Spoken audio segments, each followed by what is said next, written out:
Well, while you were still in prison, you started boxing. I've been boxing since I was like 9 years old.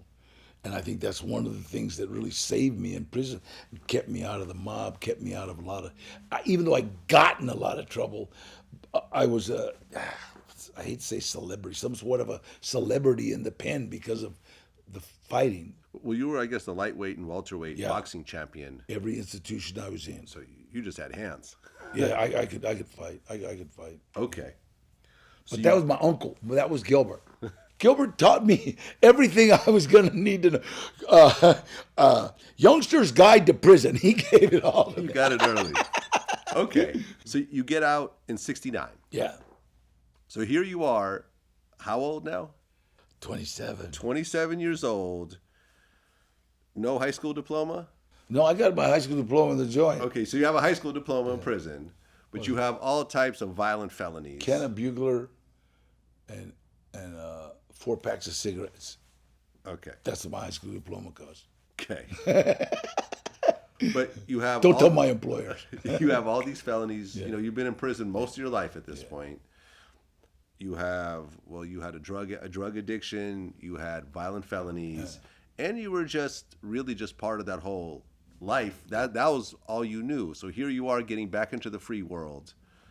And how are you adjusting at that point? Well, first of all, I was trying to figure out how to be a nice guy, okay?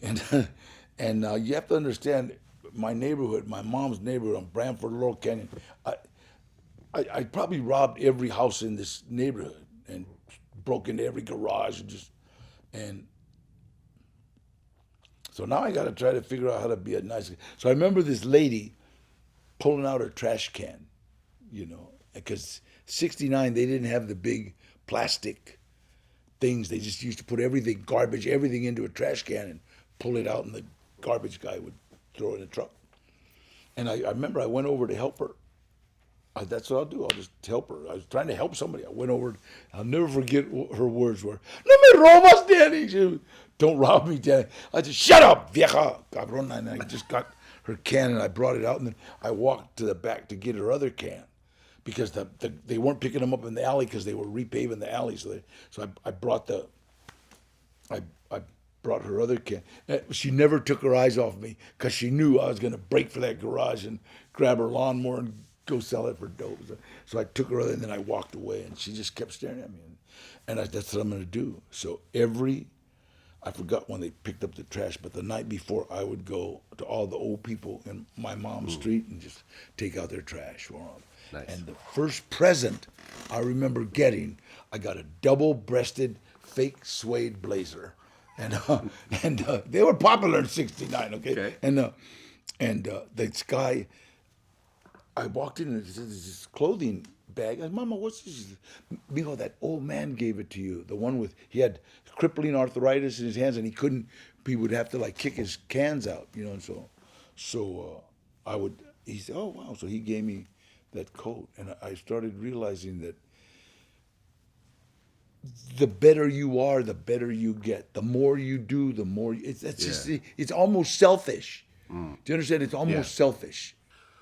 Well, being a boxing champion in prison, I came out trying to, but I couldn't get a license. I guess they looked at your record. Yeah. The boxing commission looked at your record and said, no thanks. The violence had two mayhems with those sailors, scarring and disfiguring the body of another person. Oh. And so they said, we'll put you on 2 years probation. So I was, damn, so I started club fighting. I did real well, but club fights are like the beginning of MMA. This is the underground fighting circuit. Is it bare knuckle or no? No, it's gloves. It's okay, gloves, but clubs are put on. So I was doing good. I was doing like a couple hundred a week, but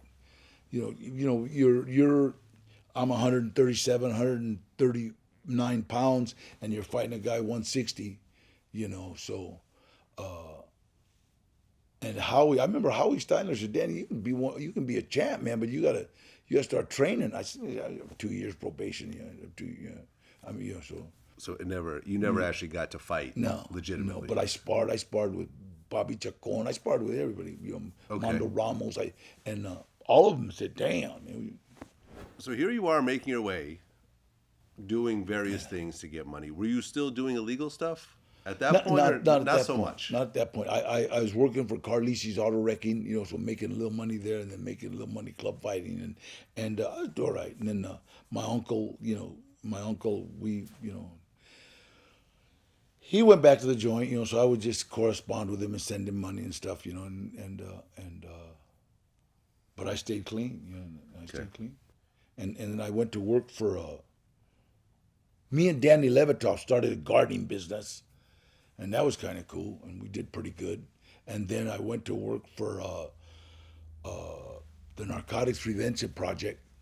A guy named Jimmy Pena hired me. I thought it was because I was going to be a counsel. Really, he hired me because for muscle, because I could chase all the dealers away from the front of the joint. You know, so, but I was working for the Narcotics Prevention Project. Then from there I went to suicide prevention, and then from there I went in 1974. I went to Western Pacific MedCorp, and I still work there. I still a drug counselor, still working for Mark Hickman, my CEO. He's like awesome.